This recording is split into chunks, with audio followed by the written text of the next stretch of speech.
গল্প পিয়নের আসরে সবাইকে স্বাগত জানিয়ে শুরু করছি আজকের গল্পের আসর। আজ শোনাবো নারায়ণ গঙ্গোপাধ্যায়ের লেখা হাসির গল্প। যে সমস্ত শ্রোতা বন্ধুরা আমার চ্যানেলটির পাশে আছেন তাদের সবাইকে জানাই আমার আন্তরিক শুভেচ্ছা ও অভিনন্দন। শুরু করছি আজকের গল্প, নারায়ণ গঙ্গোপাধ্যায়ের লেখা ভজহরি ফিল্ম কর্পোরেশন। বউবাজার দিয়ে আস্তে আস্তে ভীমনাগের দোকানের সামনে এসে দাঁড়িয়ে গেল টেনিদা। আর নড়তে চায় না। আমি বললুম, রাস্তার মাঝখানে অমন করে দাঁড়ালে কেন? চলো। যেতে হবে? নিতান্তই যেতে হবে? কাতর দৃষ্টিতে টেনিদা তাকালো আমার দিকে। প্যালা, তোর প্রাণ কি পাষাণে গড়া? ওই দেখ, থরে থরে সন্দেশ সাজানো রয়েছে, থালার ওপর সোনালি রঙের রাজভোগ হাতছানি দিয়ে ডাকছে, রসের মধ্যে ডুব সাঁতার কাটছে রসগোল্লা, পান্ত। প্যালা রে! আমি মাথা নেড়ে বললুম, চালাকি চলবে না, আমার পকেটে 3টে টাকা আছে, ছোট মামার জন্যে মকরধ্বজ কিনতে হবে, অনেক দেরি হয়ে যাচ্ছে, চলো এখন। টেনিদা সাঁ করে জিভে খানিকটা লালা টেনে নিয়ে বললে, সত্যি বলছি, বড্ড খিদে পেয়েছে রে। আচ্ছা, 2টো টাকা আমায় এবার ধার দে, বিকেলে না হয় ছোট মামার জন্য মকরধ্বজ। কিন্তু ওসব কথায় ভোলবার বান্দা প্যালারাম বাণুজ্যে নয়। টেনিদাকে টাকা ধার দিলে সে টাকা আদায় করতে পারে এমন খলিফা লোক দুনিয়ায় জন্মায়নি। পকেটটা শক্ত করে ঢেকে ধরে আমি বললুম, খাবারের দোকানে চোখ পড়লেই তোমার পেট চুঁই করে ওঠে, ওতে আমার সিম্প্যাথি নেই। তাছাড়া এ বেলা মকরধ্বজ না নিয়ে গেলে আমার ছেঁড়া কানটা সেলাই করে দেবে কে? তুমি? রেলগাড়ির ইঞ্জিনের মতো একটা দীর্ঘশ্বাস ফেলল টেনিদা। ব্রাহ্মণকে সকালবেলা দাগা দিলি বেলা, মরে তুই নরকে যাবি। যাই তো যাব, কিন্তু ছোট মামার কানমলা যে নরকের চাইতে ঢের মারাত্মক, সেটা জানা আছে আমার। আর কি আমার ব্রাহ্মণ রে, দেলখোস রেস্তোরাঁয় বসে আস্ত আস্ত মুরগির ঠ্যাং চিবুতে তোমায় যেন দেখিনি আমি। উফ, সংসারটাই মরিচিকা। ভীমনাগের দোকানের দিকে তাকিয়ে শেষবার দৃষ্টি ভোজন করে নিলে টেনিদা। না, বড় লোক না হলে আর সুখ নেই। বিকেলে চাটুজ্জেদের রোয়াকে বসে সেই কথাই হচ্ছিল। ক্যাবলা গেছে কাকার সঙ্গে চিড়িয়াখানায় বেড়াতে, হাবুল সেন গেছে দাঁত তুলতে, কাজেই আছি আমরা দুজন। মনের দুঃখে 2 ঠোঙা তেলে ভাজা খেয়ে ফেলেছে টেনিদা। অবশ্য পয়সাটা আমিই দিয়েছি, এবং আধখানা আলুর চপ ছাড়া আর কিছুই আমার বরাতে জোটেনি। আমার পাঞ্জাবির আস্তিনটা টেনে নিয়ে টেনিদা মুখটা মুছে ফেলল। তারপর বললে, বুঝলি প্যালা, বড় লোক না হলে সত্যি আর চলছে না। বেশ তো, হয়ে যাও না বড় লোক। আমি উৎসাহ দিলুম। হয়ে যাও না বড় লোক, হওয়াটা একেবারে মুখের কথা কি না? টাকা দেবে কে শুনি? তুই দিবি? টেনিদা ভেংচি কাটল।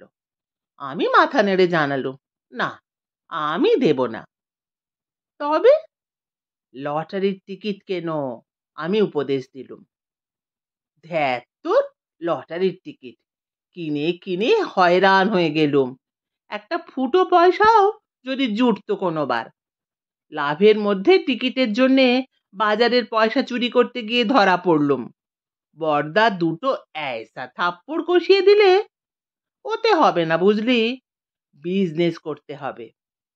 বিজনেস? আলবাত বিজনেস। টেনিদার মুখ সংকল্পে কঠোর হয়ে উঠল।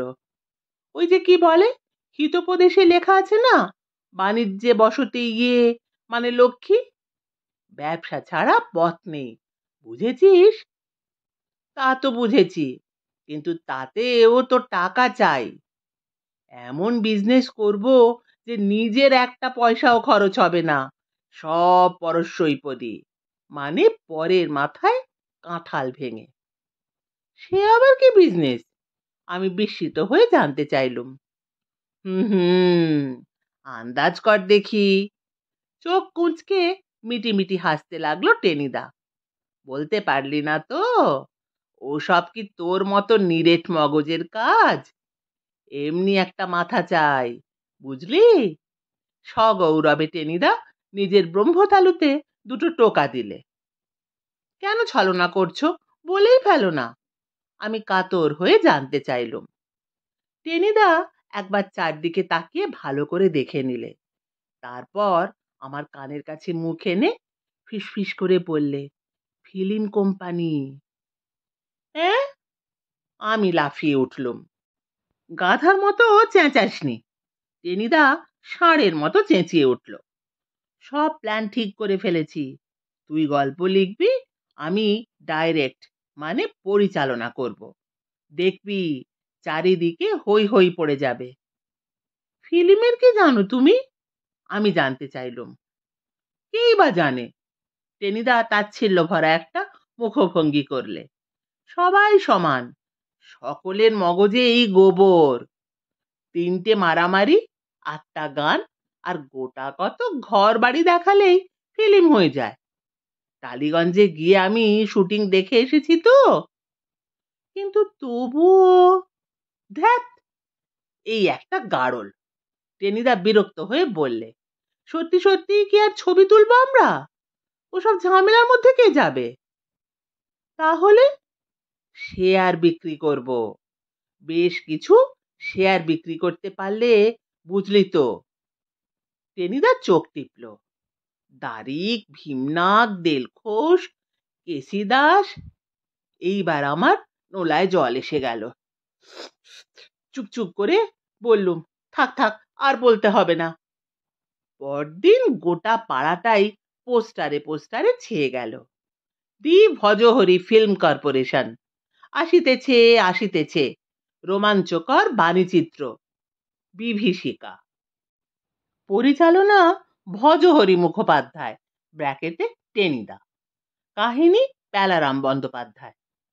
তার নিচে ছোট ছোট হরফে লেখা, সর্বসাধারণকে কোম্পানির শেয়ার কিনিবার জন্য অনুরোধ জানানো হইতেছে। প্রতিটি শেয়ারের মূল্য মাত্র 8 আনা। একত্রে 3টি শেয়ার কিনিলে মাত্র 1 টাকা। এরপরে একটা হাত এঁকে লিখে দেওয়া হয়েছে, বিশেষ দ্রষ্টব্য, শেয়ার কিনিলে প্রত্যেকেরই বইতে অভিনয়ের চান্স দেওয়া হইবে। এমন সুযোগ হেলায় হারাইবেন না। মাত্র অল্প শেয়ার আছে, এখন না কিনিলে পরে পস্তাইতে হইবে। সন্ধান করুন 18 নম্বর পটলডাঙ্গা স্ট্রিট, কলিকাতা। আর বিজ্ঞাপনের ফল যে কত প্রত্যক্ষ হতে পারে, কয়েক ঘন্টার মধ্যে হাতে নাতে তার প্রমাণ মিলে গেল। এমন প্রমাণ মিলল যে প্রাণ নিয়ে টানাটানি। অত তাড়াতাড়ি ব্যাপারটা আমরা আশা করিনি। টেনিদাদের অত বড় বাড়িটা একেবারে খালি। বাড়ি শুধু সবাই গেছে দেওঘরে হাওয়া বদলাতে। টেনিদার ম্যাট্রিক পরীক্ষা সামনে, তাই একা রয়ে গেছে বাড়িতে। আর আছে চাকর বিষ্টু। তাই দিব্যি আরাম করে বসে আমরা তেতলার ঘরে রেডিও শুনছি আর পাঁটার ঘুগনি খাচ্ছি। এমন সময় বিষ্টু খবর নিয়ে এলো মূর্তিমান একটি ভগ্নদূতের মতো। বিষ্টুর বাড়ি চাটগাঁয়। হাইমাই করে নাকি সুরে কি যে বলে, ভালো বোঝা যায় না। তবে যেটুকু বোঝা গেল শুনে আমরা আঁতকে উঠলুম। গলায় পাঁঠার ঘুগনি বেঁধে গিয়ে মস্ত বিষম খেলো টেনিদা। বিষ্টু জানালো, আরে ডাহাইত হয়েছে, তার মানে বাড়িতে ডাকাত পড়েছে। বলে কি বেটা? পাগল না পেট খারাপ? মেড়া না মির্গেল এই ভর দুপুর বেলায় একেবারে কলকাতার বুকের ভেতরে ডাকাত পড়বে কিরকম? বিষ্টু বিবর্ণ মুখে জানালো, নিচে হাসি দেইক্কা যান, নিচে এসে দেখে যান। আমি ভাবছিলাম খাটের তলাটা নিরাপদ জায়গা কিনা, কিন্তু টেনিদা এমন এক বাঘা হাঁকার ছাড়লে যে আমার পালা জ্বরের পিলেটা দস্তুর মতো হকচকিয়ে উঠল। কাপুরুষ, চলে আয় দেখি, একটা বোম্বাই ঘুষি হাঁকিয়ে ডাকাতের নাক থ্যাবড়া করে দি।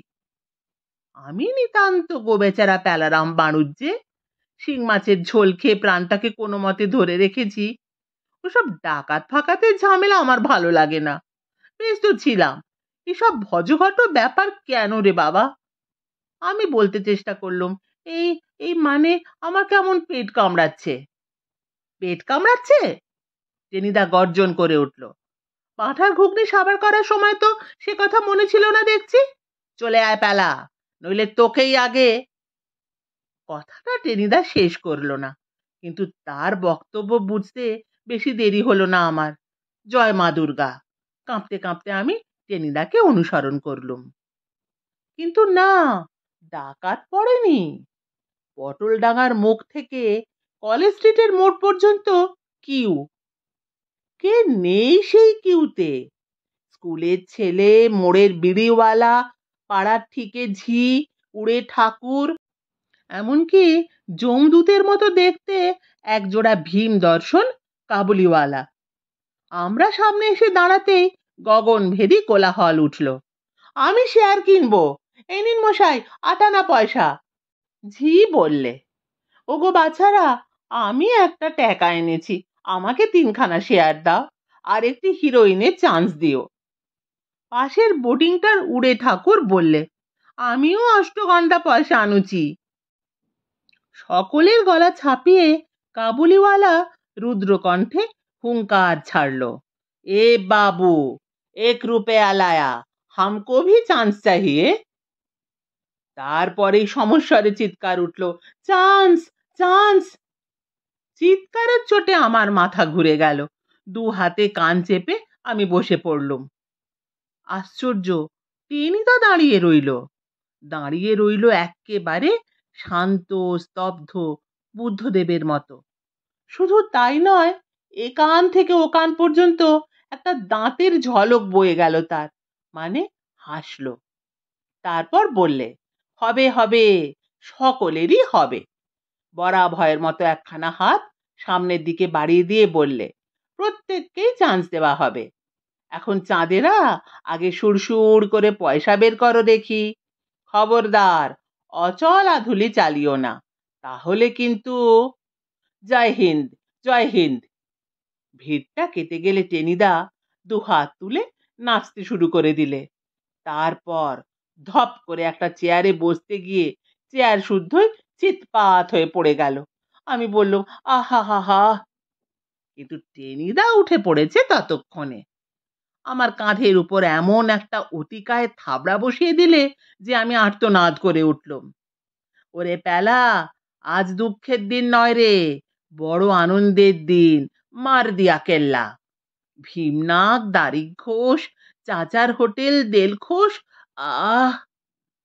যন্ত্রণা ভুলে গিয়ে আমিও বললুম, আহ! আয় গুনে দেখি। এ কান থেকে ও কান পর্যন্ত আবার হাসির ঝলক উতলে উঠল। রোজগার নেহাত মন্দ হয়নি। গুনে দেখি 26 টাকা 12 আনা। 12 আনা? টেনিদা ভ্রুকুটি করলে, 12 আনা কি করে হয়? 8 আনা আর 1 টাকা করে হলে। হুম, নিশ্চয়ই ডামাডোলের মধ্যে কোনো ব্যাটার 4 গন্ডা পয়সা ফাঁকি দিয়েছে। কি বলিস? আমি মাথা নেড়ে জানালুম, আমারও তাই মনে হয়। উফ, দুনিয়ায় সবই জোচ্চোর, একটাও কি ভালো লোক থাকতে নেই রে? দিলে সকাল বেলায় বামুনের 4 আনা পয়সা ঠকিয়ে। টেনিদা দীর্ঘশ্বাস ফেলল। যাক, এতেও নেহাত মন্দ হবে না। দেলখোশ, ভীমনাগ, দারিক ঘোষ, আমি তার সঙ্গে জুড়ে দিলাম চাচার হোটেল, কেসি দাস। টেনিদা বললে, ইত্যাদি ইত্যাদি। কিন্তু শোন প্যালা, একটা কথা আগেই বলে রাখি, প্ল্যানটা আগাগোড়াই আমার। অতএব বাবা, সোজা হিসেব, 14 আনা 2 আনা। আমি আপত্তি করে বললুম, হ্যাঁ, তা কি করে হয়? টেনিদা সজোরে টেবিলে একটা কিল মেরে গর্জন করে উঠল, তাই হয়। আর তা যদি না হয়, তাহলে তোকে সোজা দোতলার জানলা গলিয়ে নিচে ফেলে দেওয়া হয়। সেটাই কি তবে ভালো হয়? আমি কাঞ্চুলকে জানালুম, না, সেটা ভালো হয় না। তবে চল, গোটা কয়েক মোগলাই পরোটা আর কয়েক ডিশ ফাউল কারি খেয়ে ভজহরি ফিল্ম কর্পোরেশনের মহরত করে আসি। টেনিদা ঘর ফাটানো একটা পৈশাচি কট্ট হাসি করে উঠল। হা হা হা হা। হাসির শব্দে ভেতর থেকে ছুটে এলো বিষ্টু। হাঁ করে খানিকক্ষণ তাকিয়ে থেকে বললে, ছোট বাবুর মাথা হাঁড়াপ হয়েছে, মানে খারাপ হয়েছে। কিন্তু দিন কয়েক বেশ কেটে গেল। দাদিকের রাজভোগ আর চাচার কাটলেট খেয়ে শরীরটাকে দস্তুর মতো ভালো করে ফেলেছি দুজনে। কেসি দাসের রসমালাই খেতে খেতে দুজনে ভাবছি আবার নতুন কোনো একটা প্ল্যান করা যায় কিনা। এমন সময় দোরগোড়ায় যেন বাজ ডেকে উঠল। সেই জমদূতের মতো এক জোড়া কাবুলিওয়ালা, অতিকায় জাব্বা জব্বা আর কালো চাপদাড়ির ভেতর দিয়ে যেন জিঘাংসা ফুটে বেরোচ্ছে। আমরা ফিরে তাকাতেই লাঠি ঠুকলো। এ বাবু, রুপয়া কাহা, হাম লোগ কা চান্স কিধার? হ্যাঁ? টেনিদার হাত থেকে রসমালাইটা বুক পকেটের ভেতর পড়ে গেল। প্যালারে সেরেছে। সারবেই তো, আমি বললুম। তবে আমার সুবিধে আছে, 14 আনা 2 আনা। 14 আনা ঠ্যাঙানি তোমার, মানে স্রেফ ছাতু করে দেবে। 2 আনা খেয়ে আমি বাঁচলেও বেঁচে যেতে পারি। কাবুলিওয়ালা আবার হাঁকলো। এ ভজহরি বাবু, বাহার তো আও। বাহার আও মানে নিমতলা যাও। টেনিদা এক লাফে উঠে দাঁড়ালো। তারপর সোজা আমাকে বগল দাবা করে পাশের দরজা দিয়ে অন্যদিকে।